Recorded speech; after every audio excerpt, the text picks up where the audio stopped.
Welcome back for another Tool Time Tuesday. This is Melissa Muir. A couple weeks ago I talked about cutting metal with a guillotine shear. And this week I would like to talk about a much more inexpensive option for cutting metal with hand shears. There are a number of different types of hand shears. You can see I've got just a real quick variety of them. A lot of shops will also have in their stock some aviation shears, and those will work as well, but I like to have something that's a little bit more refined as far as its edge goes and does not leave a lot of extra filing work that I might have to do. So really quickly, let's just talk a little bit about the different styles that you have with some of the shears. You'll notice that the majority of them actually have a very similar layout as far as how you operate the shear with your hands. The majority of these you're going to hold in your hand and in your palm and operate by squeezing your fingers in towards your palm. You do also have the option of some of these that are like scissors. However, you'll notice that I only have one pair like this, and there is a reason for that. And that's because I have found that these are a little bit more difficult to use when I'm cutting through thicker sheets of metal. So these work great and they're fantastic if I have some thinner metal. However, if I'm going to do anything that's a little thicker or even a longer piece of metal, these are not going to be my best bet. I like to have the power that comes by holding and squeezing with my hand rather than just being limited to what I can do with my fingers. So that's one reason I would kind of steer clear of something like these perhaps.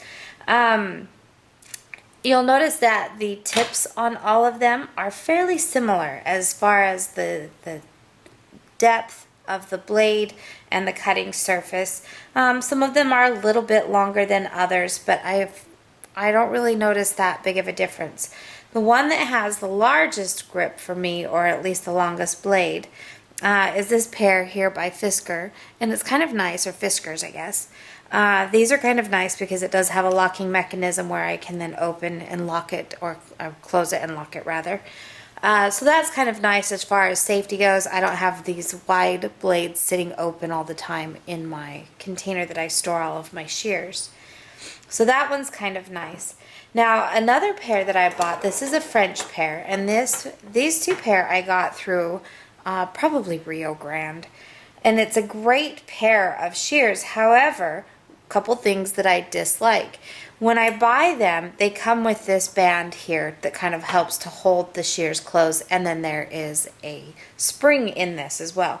And you'll notice on this pair there is no band and there is no spring, and that is because when this band gets worn out or whatever, it becomes more brittle because it's just kind of like a plastic thing, and then you have nothing in here to hold the spring into place, and so it's very easily lost. Now, one thing to note is that I believe it does actually come with an extra spring, and that's fine, but again, it's something that makes it kind of difficult because if this band here gets lost, then you lose the spring. Another thing that I find difficult about this one is that you have the rivet here that is meant to hold the band into place, and that makes it difficult because then it pushes into your fingers or into your palm when you're trying to hold and use this shear. So I don't really care for this pair very much. I liked the shear itself. It was great quality, but for the a less expensive pair, similar quality, I get some that don't necessarily fall apart like that. Now this pair is very similar. Okay, you'll see that we've got a very similar head here as far as the cutting surface. We again have the spring. This one doesn't come out as easily, so that's kind of nice. And again, this one also comes with an extra spring. So similar type of cutting motion. I do like to have the spring because then it opens my blade back up. Another option is that you have are the kind of like the little spring inserts into the handles of the pliers or the cutters, and I kind of like this pair. And one of the things I really do like about this pair over all of these others is the padded handles, and that makes it kind of nice when I have to really put a lot of force into cutting my metal, because then it's not just gouging right into my palm or into my fingers, and it gives just a little more comfort when using them.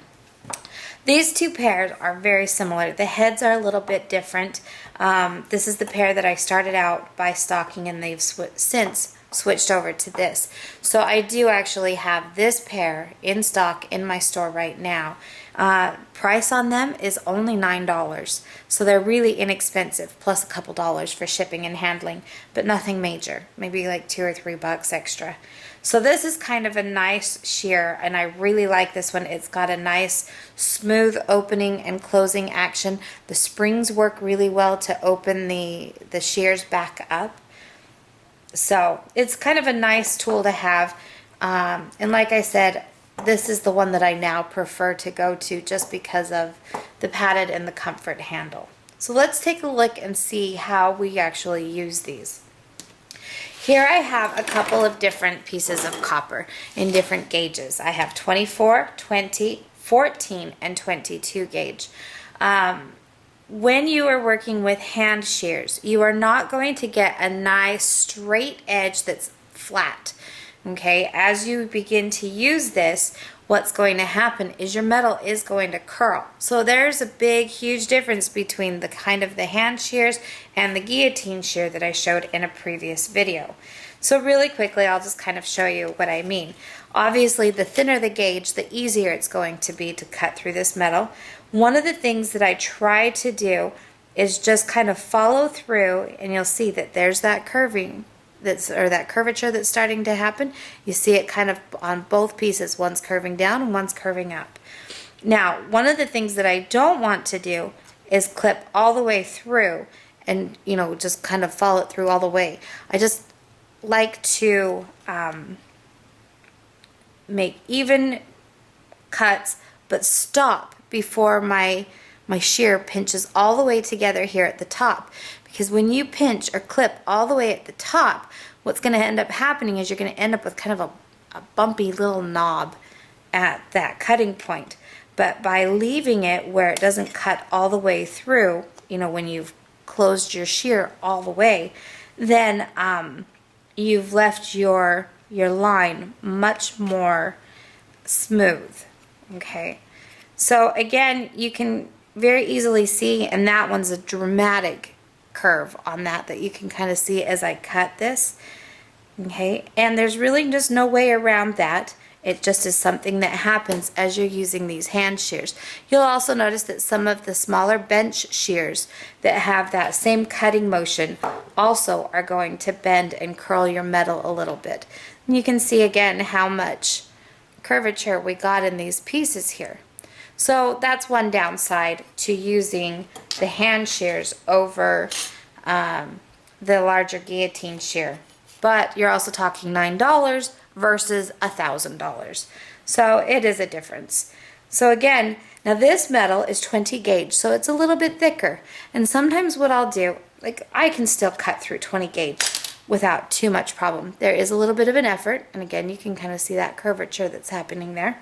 It does take a little bit more effort to get through that. 22 is obviously going to be, you know, fairly easy to cut through as well. I'll just show you that really fast. And this one, because the metal is a little bit more thick, it's going to show kind of that knobby tear a little bit better if I just push all the way through with my shear. Now, one thing that I want to show you is going through thicker gauges. This is 14 gauge. 14 gauge is really thick and very difficult to cut. Matter of fact, I find it so difficult that I'm not necessarily going to just do this with my hand, but I will use my table surface as kind of a leverage point, and then I will just push down with the force of my arm and my hand onto that metal, and I can cut through.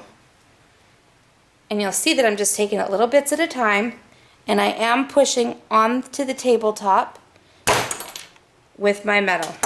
Okay, so again, we have that curvature that's happened on our metal, but I was able to fairly easily cut through 14 gauge. Again, I did need to use the table for my leverage, but you can see that I was able to get through that okay. So there's a little bit of a review on some of the different types of shears that you can use that are available out there.